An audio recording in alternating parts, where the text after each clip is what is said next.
Good evening. Today is Monday, August 27th. Meeting starting at 5:30. Facilities and Operations Subcommittee. Ms. Larrabee is not here. She is under the weather, so she will not be attending tonight. Roll call. Mr. Hart? Here. Ms. Larrabee? Ms. Ferrer? Here. Salute to the flag. I pledge allegiance to the flag of the United States of America and to the republic for which it stands, one nation, under God, indivisible, with liberty and justice for all.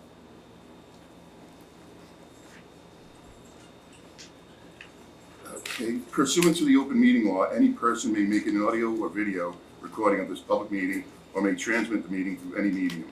Attendees are therefore advised that such recordings or transmissions are being made, whether perceived or unperceived by those present, and are deemed acknowledged and permissible. And there's no citizens input, right? No, there is not. Okay, so we'll go to the first item on the agenda. That's 3.01, discussion and vote to refer SRO Memorandum of Understanding. Mr. Chico? So you have in your packet the 2022 Memorandum of Understanding. This is the one that's currently in place. We were expecting some information to add to this, but we don't have it as of yet. So I would ask that if you could table this Okay. for this meeting, and then as soon as we have that information, at our next meeting, we will bring it. Okay. Motion to table. Motion is made, seconded, roll call? Mr. Hart? Yes. Ms. Larrabee? Ms. Ferrer? Yes. The next item, 3.02, discussion and vote to refer the pricing matrix for facility school use. So in the packet is just the items that we're asking, one to be changed, and the remainder of the items are new. So it's the new fields that were added. And the only item that was changed was the football stadium, the Mac Aldrich Stadium. Those prices went up from the previous to be in line with the ones below it. So those are hourly rates. Everything on the paper is hourly rates, and all of these items are the artificial turf fields. And those are the all fields in the common campus. Exactly.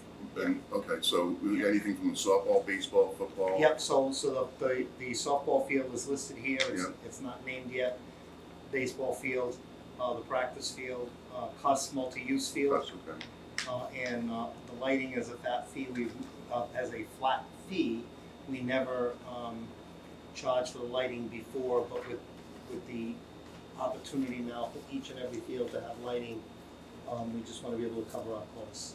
And have some of the community groups, have they already started to? Some have reached out. No one is booked. Yeah. Anything. Most of the seasons are, either underway or going to wrap up. So we're expecting, a lot of interest in these fields. We have received some interest from out of town fields, for-profit leagues, but they haven't. They just asked if the fields were going to be available to use next year, and we said yes. Okay. So. If there are no other questions, so make a motion. So, I just have a question. So if somebody in the community or out of the community wants to rent the field, they contact. So there's a on the facilities and operations, there's a link for facility due for use of fields. Once they click that, they can enter their information. Okay. Someone will get back to them and then set up the time to book it. So they basically go online. And Yes, it's all on. Okay. So I just bring this up because people in the community, I don't know, I just sort from here and here. But I hear like you can't use the draft fields and they don't let everybody in the community use it, and these kids want to play on the field too, and what's the So they'll why all is have an this- opportunity. Okay. So they'll all have an opportunity. okay. So the baseball field actually just was completed last week with the dugouts and scoreboard the week before. So the Yeah. fields weren't complete. The practice field is now complete. It has a scoreboard. The stadium field is complete. The softball field, we're still waiting for scoreboard there. So all of the fields will be complete by, I wanna say, the first week of September, second week of September. Okay. And then the one natural field, which is field 5, we call it field 5 now. That's JV baseball, JV softball. Plus you. It's a shame. That one is under construction, and they'll wrap that up in probably late October, early November, and that one will be also available.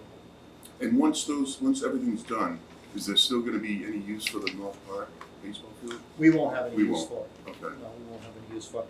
I'm gonna say we have no use for it because we can Yep. overplay the varsity field now. So we Okay. haven't had the varsity field to use in about 3.5 years. So, okay. Is there a motion on the table to refer, to approve? Motion to refer. Seconded, roll call? Mr. Hart, Yes. Ms. Larrabee, Ms. Ferraro. Yes. Next item, 3.03, discussion and vote to refer naming and renaming committee. Mr. Pacheco? So the document that you have basically lists the committee that's been approved by the school committee. And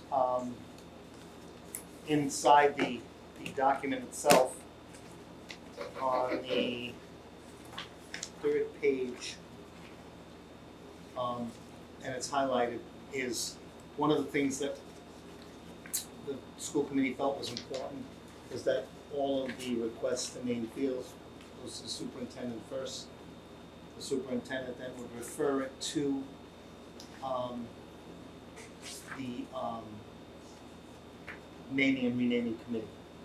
At that point, they would do their research, the deep dive on the person or organization that's asking for that naming, and then from there it would come to this committee to be vetted also, and then move on to full committee. The one item that on the fourth bullet point under that particular area, and again, it's a suggestion, it says, the name memorializes an individual who has contributed outstanding civic service to the municipal facility.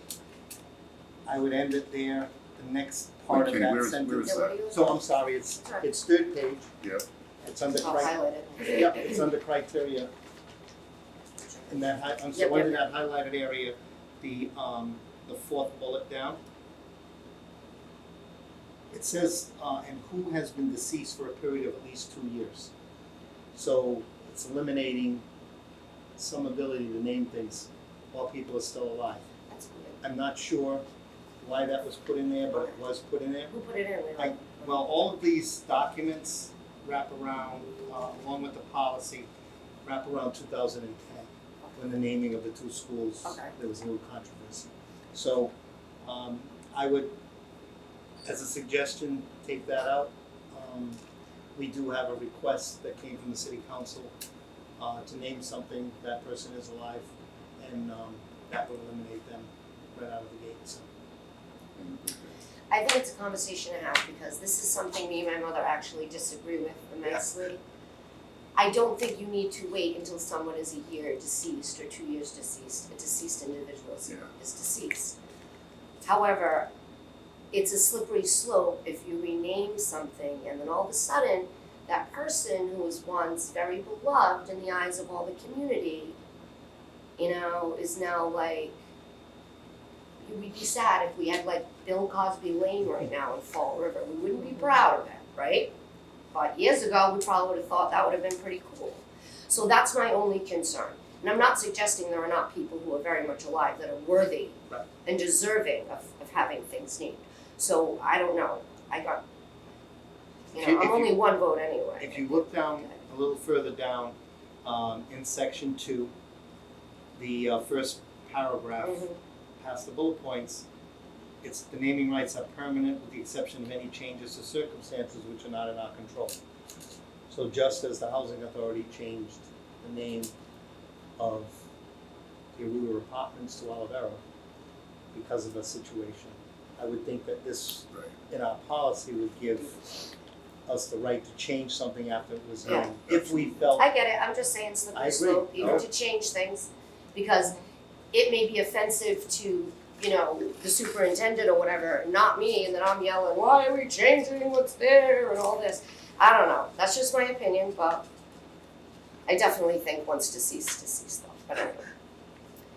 All right, anything else? That's it in naming and renaming. The only thing in the cover letter, Are these new people now? so these are the same people Okay, I that were thought so, approved. I thought so, The yeah. only thing is in the letter, I'm suggesting that we make an ask at the committee, at Okay. the full committee, if there is anyone else that they would like to nominate Mhm. to be on the committee before Just sort of we- make it beefier or whatever, Yeah. okay.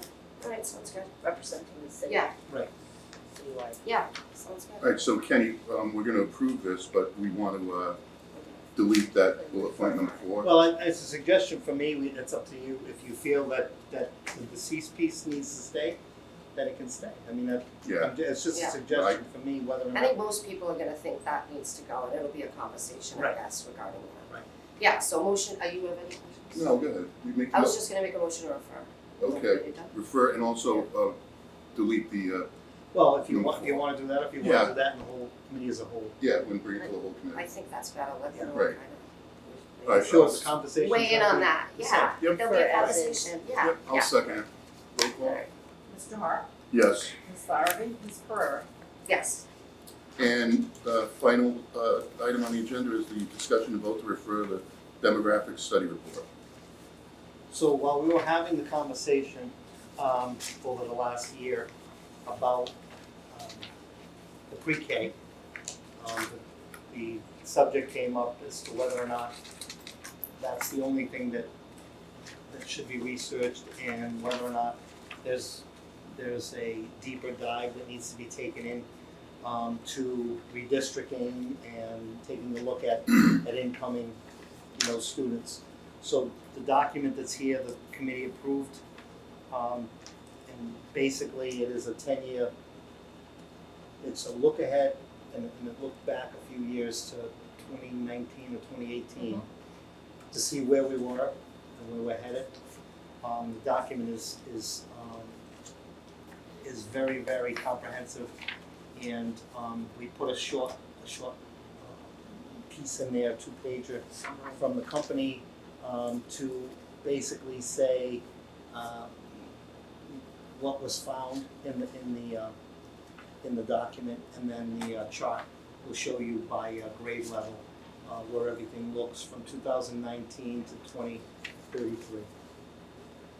So we're asking to move it to full committee, and this document will go out Tomorrow, tomorrow the rest of to the rest of the members. And then we're gonna be looking for, it's not a vote to approve, is it? Refer. It's a To vote committee. to refer. refer, yeah. Yeah, it will, will, so that we can make an informed decision in regards to whether we need to redistrict. Right. Because that's the last time we did it, you have to look at boundary lines, et cetera. And it really is, it's a 10-year projection, but it looks at decreasing numbers from 0 to 9 years old. There's a little bubble in the middle, and the numbers in the city actually are gonna fluctuate a little bit. So it's something for us to look at to see where our needs are, and whether we need to move some of these boundaries. Yeah, I think the boundary piece is gonna be, it's a heavy lift, but I think that with the changing neighborhoods, with the apartments, the mills being converted to apartments, it's changing the way the city is laid out, and the concentration in some areas, we already see it. And Fonska, for instance, is over-enrolled all the time, based on neighborhood demographics, so it's gonna be, there's some work to do on a little bit of redistricting. So, as far as that goes, Kenny, what do you see in the future, and where would the boundaries be changed? Yeah, I think that Just an idea. superintendent put together a committee kind of for 2501, but that committee is gonna be something that's probably gonna be a district-wide piece at some point, so that we can look at each individual boundary of the schools and Yeah. see where we can make some improvements. Because some of our schools are, I don't wanna say completely bust, but Sylvia is a perfect example. The location of Sylvia forces a lot of busing at Sylvia because of its location. Fortunately, we have a parent population that brings kids to school and that, and so it's not as bad as it could be, but then you have others that have no busing whatsoever. It's still a community school, and Watson is one of them. And then a lot in between, all kind of mixtures. Some schools we can't get at from one side, like the Doran, because the highway breaks it off. There's no safe way to get kids to Doran, north of Doran. A tough walk. Right. And then there are other, as I said, the Fonska, the district is so long, they run from river to pond. That whole district, it's a corridor, so it's huge. And the walking, the Fonska walking group is a big group. We use the walking school buses in that area, but it could be, that district could be shortened up a bit, either side, to help out. And then it overlaps with, also with Spencer Borden too, so. When's the last time this was considered, or? The I last wanna time say we the last districting was 2010 maybe? When they opened those three schools, the large schools, The right? last schools, right. Yeah, this is a big project. Okay. But it gives us a little bit of guidance, and we'll put most of this work into some software, plug it in, take a look at it, what comes out of that exercise, and see where we need to make some moves. All right, motion to refer, Charlotte? Seconded. Roll call? Mr. Hart? Yes. Ms. Larrabee? Ms. Ferraro? Yes. New business? Any new business? Is there a motion to adjourn? Motion to adjourn? Seconded. Mr. Hart? Yes. Ms. Larrabee? Ms. Ferraro?